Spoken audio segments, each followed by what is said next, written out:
Senhor presidente, senhoras e senhores senadores, o assunto que me trouxe a essa tribuna inicialmente foi justamente o assunto que estava na pauta no item 4. Eu faria uma abordagem hoje sobre o tema dos jogos, porque penso que é o tema mais sensível que nós teríamos para discutir no dia de hoje, e a minha posição, o Brasil já conhece, é uma posição pública, é uma posição transparente, contra a legalização dos jogos no Brasil. Isso é uma desgraça para o país. Isso é algo que adoece as pessoas, aprisiona famílias, vitimiza a sociedade. O jogo promete sorte, mas entrega ruína, destruição. E quem planta jogo já escolhe o azar como resultado. Não tem outro resultado possível.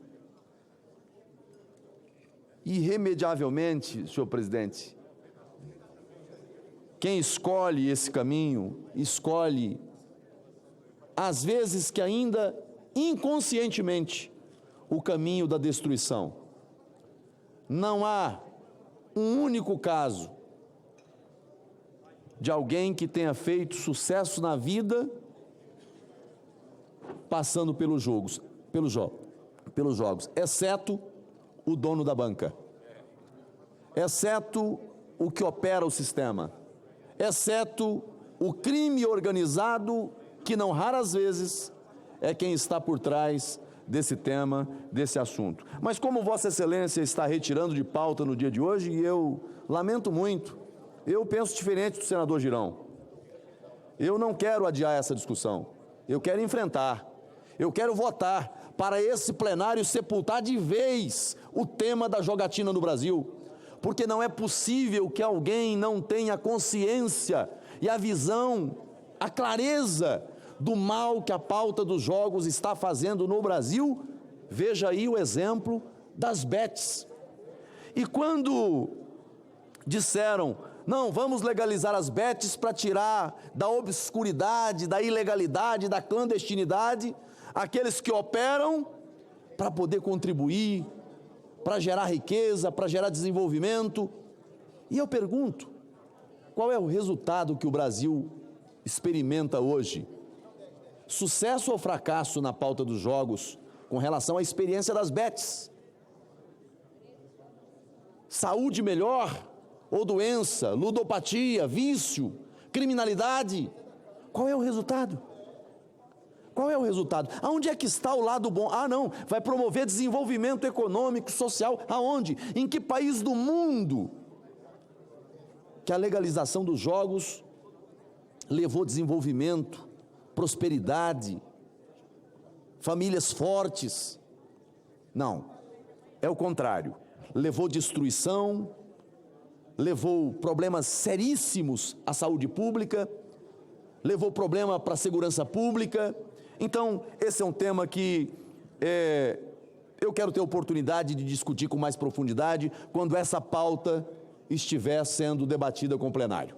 Então, eu vou abrir mão de fazer um discurso mais profundo, porque eu quero fazer esse debate conversando, dialogando com cada um dos meus colegas sobre a gravidade dessa escolha política, porque é uma escolha política, senador Girão.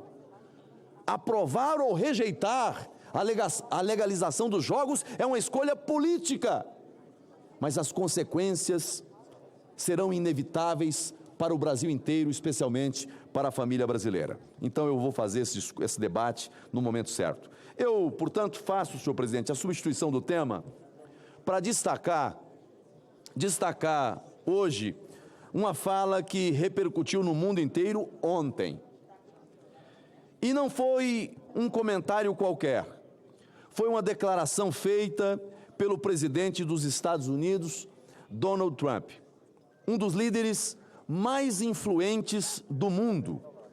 E ele afirmou com todas as letras que o Brasil está fazendo uma coisa terrível no tratamento que está dando ao ex-presidente Jair Bolsonaro, e disse mais: ele não é culpado de nada, exceto por ter lutado pelo seu povo.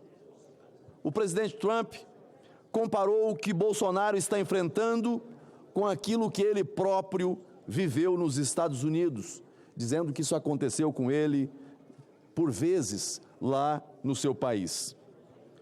E aí eu trago aqui alguns pontos para a gente refletir. Bolsonaro está sendo alvo de uma caça às bruxas e de perseguição política. E ele compara a situação do ex-presidente brasileiro com as próprias batalhas legais que ele enfrentou no território americano. Reforçou que Bolsonaro não é culpado e pediu que o deixem em paz. Sugeriu que seu julgamento legítimo viria pelas urnas e não pelos tribunais. Feitas essas ponderações sobre a fala do presidente Trump, eu quero expressar aqui a minha perplexidade com a repercussão que foi dada à declaração do presidente Trump pelo presidente Lula e pelo PT no Brasil. Repito, a repercussão que Lula e o PT deu à fala do presidente norte-americano. Lula pediu que Trump não desse palpite sobre a nossa vida.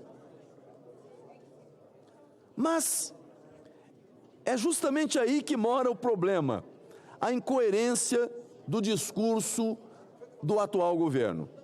Será que o presidente Lula se esqueceu do que o próprio Partido dos Trabalhadores fez quando ele foi preso? Quando ele foi condenado? Naquela época, o PT correu o mundo pedindo ajuda internacional, recorreram ao Comitê de Direitos Humanos da ONU, Celso Amorim criou um comitê internacional só para divulgar, senador Zequinha, informações no exterior sobre a prisão de Lula. Pediram missão de observação ao Parlamento Europeu. Fizeram vídeo para Al Jazeera, pedindo apoio do mundo árabe. Tentaram até o Nobel da Paz. Isso é normal. Isso tudo é normal. Isso tudo pode, porque na visão deles havia uma injustiça no Brasil e o mundo precisava saber o que estava acontecendo naquele momento. Digo mais, no governo Dilma não foi diferente. Quando houve o impeachment, o PT também percorreu o mundo. Recorreu à OEA, à CEPAL e tentou mobilizar a comunidade internacional para barrar o processo de impedimento da então presidente Dilma. Senador Marcos Rogério. Agora, quando o presidente norte-americano se manifesta sobre o que claramente também é uma perseguição política, Lula reage como se fosse um atentado à soberania nacional brasileira. Como se fosse um escândalo alguém dar uma opinião sobre o Brasil. O mesmo governo que buscou socorro lá fora, agora diz que não admite palpite. Isso não é, senador Zequinha, defesa da soberania nacional? Isso é seletividade ideológica. Isso é hipocrisia. Quando é para defender os seus, aí vale tudo. Mas quando a crítica vem de fora e contra seus interesses, não, aí já é demais, isso não é aceitável, isso é um atentado à democracia. Não dá para fingir que o povo brasileiro não percebe essa contradição. A regra que vale para um, não vale para o outro. Antes, Lula se dizia vítima e o PT buscava a intervenção internacional. Mas, se quem agora pede é o adversário político, então isso é interferência ilegal. Isso é afronta à soberania nacional. E olha, senador Espiridião Amin, E olha que comparar o caso Bolsonaro com a busca do PT e seus líderes por socorro internacional contra a condenação e prisão de Lula é algo duro de fazer. É algo que é difícil descer. Porque no caso de Lula, uma condenação e prisão por crimes de corrupção, fraude, desvio de dinheiro público, rombo nas estatais.